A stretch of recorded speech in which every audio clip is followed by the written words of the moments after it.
Hello and welcome to another Caro Labs tutorial. In this tutorial, I'll be showing you how to create a login page for your app.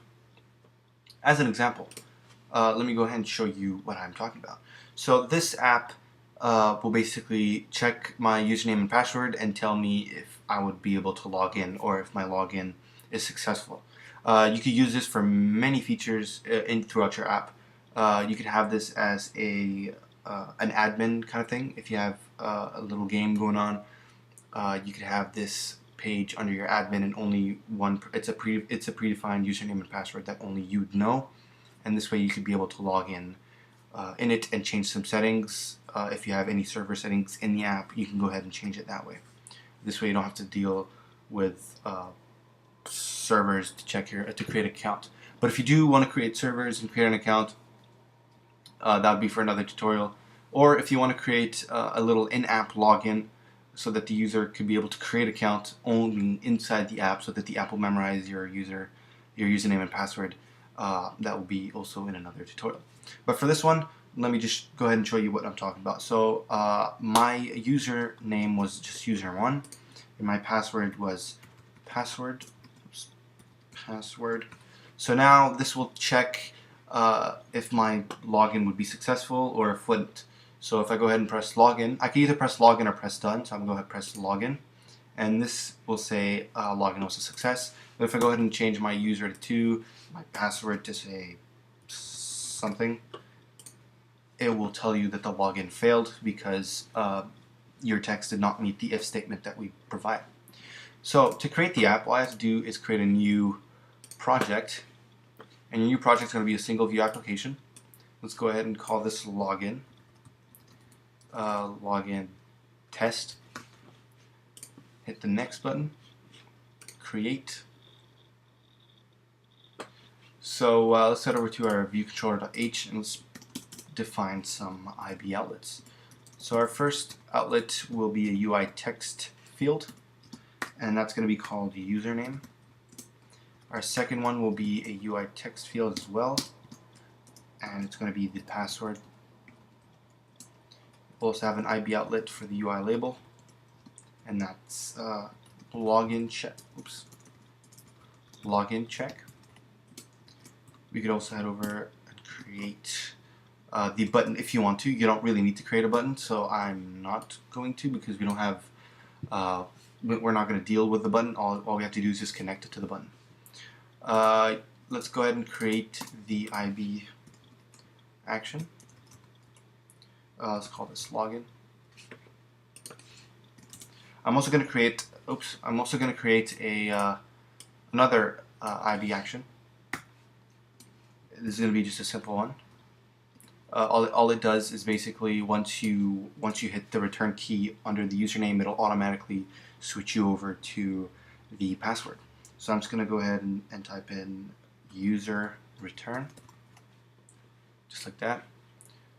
We could get rid of the ID sender. We don't really need it. We're not passing any data through it. So let's go ahead and create the IB action. Ours was login, and we had another one. Let me just go ahead and copy this. Our other one was user return. So for the user return, all we have to do is hit password.become first responder. This will just make the keyboard switch over to the password. Under the login, we're going to create 2 NS strings. One of them is username text. The second one is password text. You don't really need to create a string. I'd rather use strings because the if else statement would work, would be cleaner.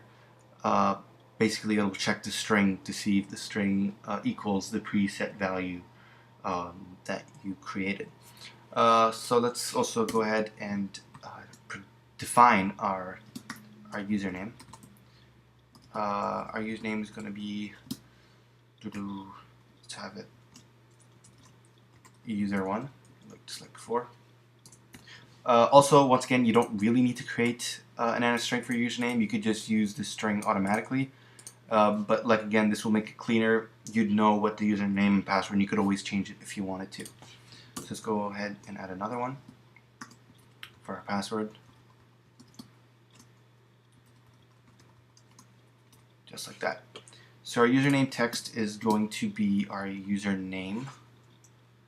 Or actually, let's have this password value, since we already predefined these to be our text fields.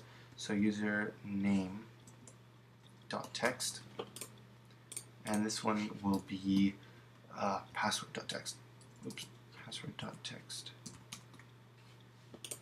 just like that. And so in our if statement, we're going to check if the username and the password are true using an if statement, and inside the if statement we're going to have the and, which will check if both of them are true. If one of them happens to be false, it will redirect you to the else statement. So let's go ahead and create username. The username text is equal to string. Once again, you can do user1 like this, or you can just make it cleaner and have it just username value. And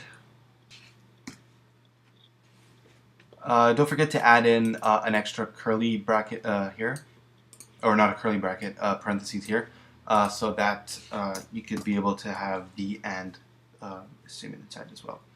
So let's go ahead and have password text is equal to string, which should be our password value, and then else, if that doesn't work out, we'd have another value on there too. Let's go ahead and close that one up too. So if our username and password are both equal, or are both true to these values over here, then let's go ahead and have the login check dot text be login success. And if it doesn't, let's go ahead and say login failed. So just like that, it will check whether the username is equal to the username value that we put, and if the password is equal to the password value that we've also put. These two ands, if you're not familiar with an if statement, it basically checks if one of the value, if both of the values have to be true. If one of them is false, then it will just jump into the else. But if you put an or statement instead, that's using these two vertical lines, it will basically check if one is true, and if one of them is true, then it will still pass you in.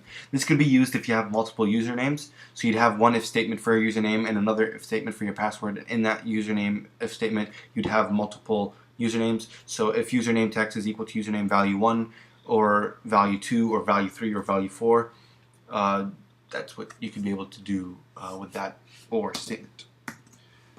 So let's go ahead and create our storyboard. So in here, I'm just going to dim this down.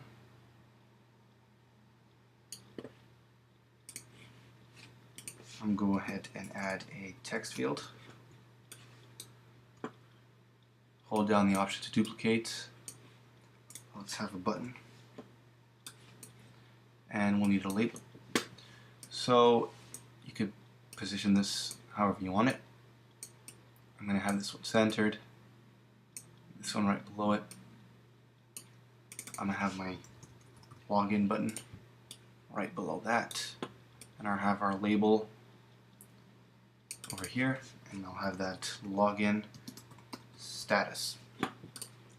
Over here, let's add our placeholder to be username, and this one to be password. And for the password, you need to make it secure. Let's have the appearance alert, the return key done.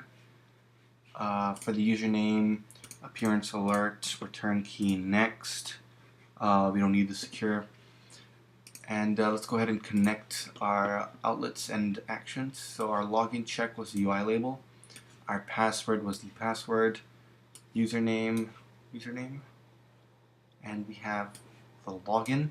Now we can have the login either to press the button where it's touch up inside, or you can create another connection to the password and have it end on exit. For the user return, did end on exit. So now if we go ahead and run this, oops, not on the iPad. Let's go ahead and have that on the iOS.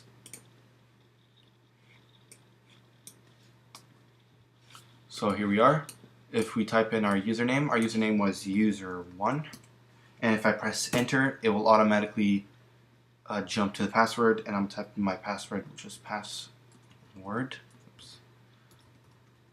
Password. And if I press enter, it will tell me login success, so I can show you that.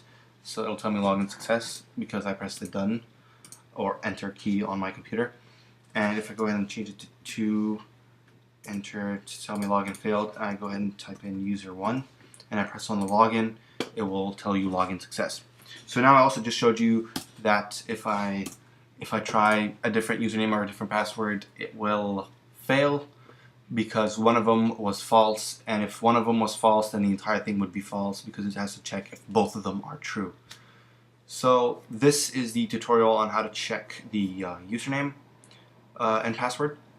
For a next tutorial, maybe I would show you how to create the same process, but this way it will tell you either if your username is incorrect or your password is incorrect. So stay tuned for that. Be sure to leave a comment down below if you have any questions, and check out our website at www.akerosoftware.com to check out some more tutorials or to download some of our products. Thanks again for watching.